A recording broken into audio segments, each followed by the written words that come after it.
Hello, my name's Kelly and this is a gentle yoga flow. So this can be done, it could be done inside, it could be outside, it could be before bed, it can be whenever you want to do it. It's gentle, nothing serious is going to be needed. You can have bolsters, you can have blocks, but again, you might not need them. So allow yourself to just be who you are, embrace wobbles, embrace falling, embrace everything. Because yoga is about being in the present moment. It's about union or to yoke. So we're going to bring the mind, we're going to bring the body, we're going to bring the breath and everything together.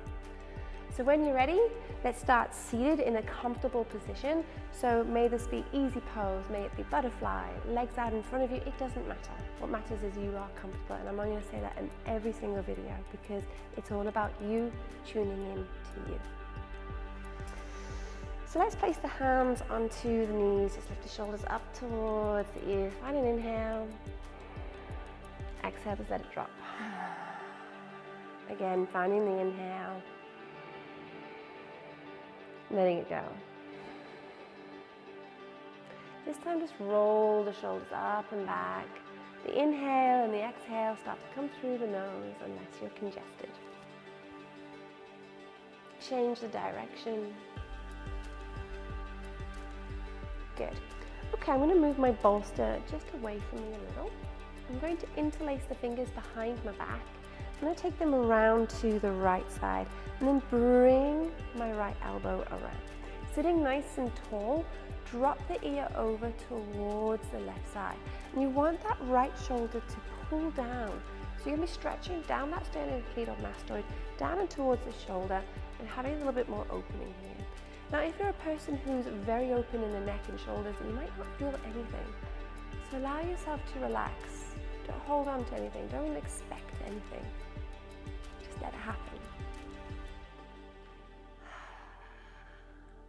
Lifting up, swing the arms to the other side and head over to the opposite direction.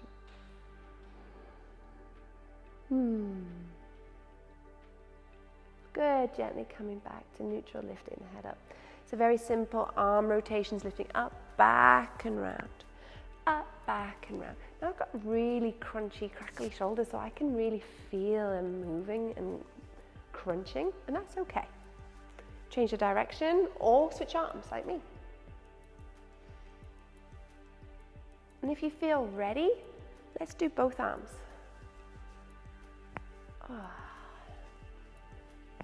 Real nice heart opening, bit of mobility here. Let's change the direction. Let's give ourselves a nice hug. Good. Beautiful. Interlace the fingers, inhale, puff the chest, find that seated cow. Exhale, contract, seated cat. Again, opening the heart. Pushing it away. Opening the heart. Pushing it away. Good, gently release, and I want you to switch over legs. So if you follow my other videos, again, you'll know about the dominant leg. If you don't know, you don't want to create this unequalness in the body and the hips. We want to keep everything equal. Good, slowly come up. Swing the legs around, it's fine, tabletop. Walk the hands a handspan in front of you, tuck toes, push the sit bones back towards the heels, lift up to downward facing dog. Remember the knees can be soft, but I'm going to pedal it out. I'm going to walk my down dog out. Walk the feet towards the hands. It's fine, a beautiful ragdoll. I love this because it resets my spine, letting the head hang. Raise and lift the arms. Good. Find an inhale, squeeze the glutes, open the heart. Exhalation, hinge from the hips, deep forward fold. Plant the hands, let's step back to a plank pose, but we're going to drop the knees straight away. We're going to push back to a child's pose. We're going to do a little scoop through. So scooping through and sliding onto the chest and scooping up towards a Sphinx pose. In your Sphinx pose, shoulders over elbows, the arms are on number 11, and just allowing the heart to open here. Squeeze the glutes to protect the spine. That always works for me. Lowering all the way down, bring the hands back underneath the shoulders, scoop and squeeze the elbows in towards that little cobra. float down. And again, squeeze and lift up and lower down. Tuck the toes, sit back in towards that child's pose. And then back into downward facing dog when you're ready. Walk the feet towards the hands. Roll up through the body. Good. We're going to draw the knee up towards the chest into like a stork position, testing our balance and release. My balance is not great today, so embrace the wobbles and release. So simple lifting up and down. And up and down. One more each side, up and down. Okay, and down. If that feels good, keep carrying on like that. If not, we're going to test our balance with a tree, Vrikshasana. So, Vrikshasana, we want to be grounding down to that supporting leg, really rooting in toward that mat, but not sinking in the hip. We want to keep pulling up. You're going to bend in towards the right knee, externally rotate, placing that heel either onto the ankle, hands heart center or hips. Stay here, but don't sink. Lift up. If you feel comfortable, maybe sliding it up onto the shin, the calf, or take a hold of the heel or the ankle and place it into the inner thigh, creating a little sticking of the sole of foot to the thigh, opening up through the hip and the knee, pelvis underneath. Find a drishti, find something to focus on. Don't worry if you wobble. Beautiful, let's close that knee and come back down and ground. Let's go into the opposite side, so bending into that knee, externally rotating. You can see I'm sinking in toward that hip. Don't. Try and pull up as much as you can. Drawing the ankle to the heel, to the ankle, should I say, or a little higher, a little higher. See, I've already fallen. So it makes a lot of sense to find a drishti point in the beginning. So let's retry it again. So pull up nice and tall. And if they fall, try again. I'm an exact person that's just going to fall on this side because this side is not my stronger side, and that's okay. Remember, you've got to embrace wobbles. You've got to embrace the things that happen. It keeps you into that present moment. Beautiful. Slowly bring it down and give yourself a big pat on the back for not wobbling.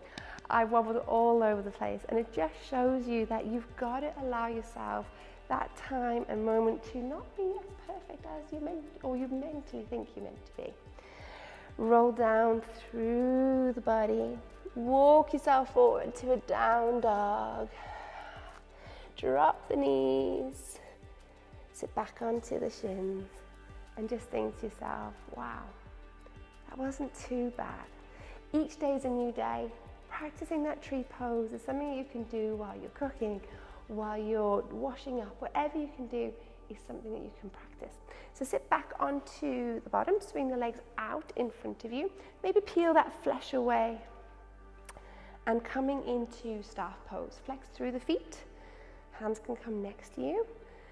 Draw the navel to spine, close the ribs, sit tall. So Dandasana is the foundation of all sitting postures. It's going to promote good posture. It's going to promote that lovely stretch in the back of the legs, length through the spine. Good. Raise the arms up towards the ceiling, lifting up on the inhalation. The exhalation hinging from the hips, coming into that deep forward fold. Now try not to round through the spine. Keep the opening through the chest.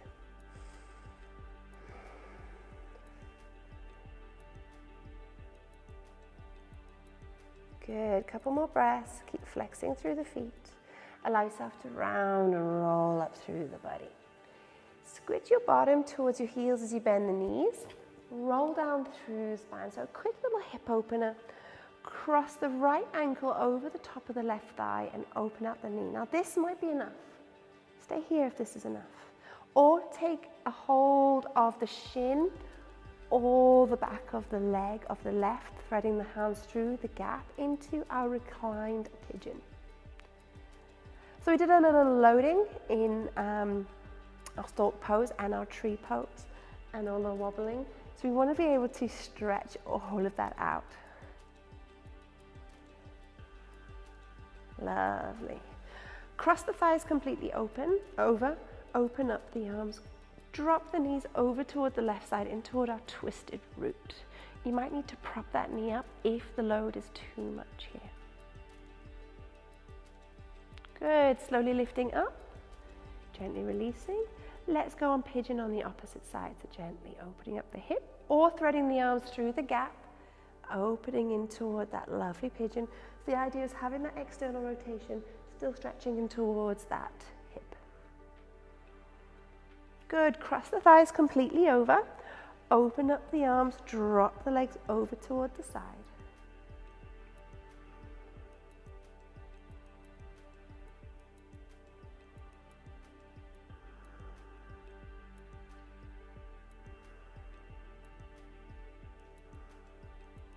Lovely, slowly coming up, draw the knees in towards the chest. Have a little rock from side to side. Stretch the legs up towards the ceiling, shake them out. I'm going to grab my bolster now, and I'm going to slide it underneath my knees, and come down to rest in my Shavasana. Giving yourself that lovely rest, giving yourself a big pat on the back, embracing wobbles, embracing the postures, and embracing this wonderful corpse pose. The download, the rest.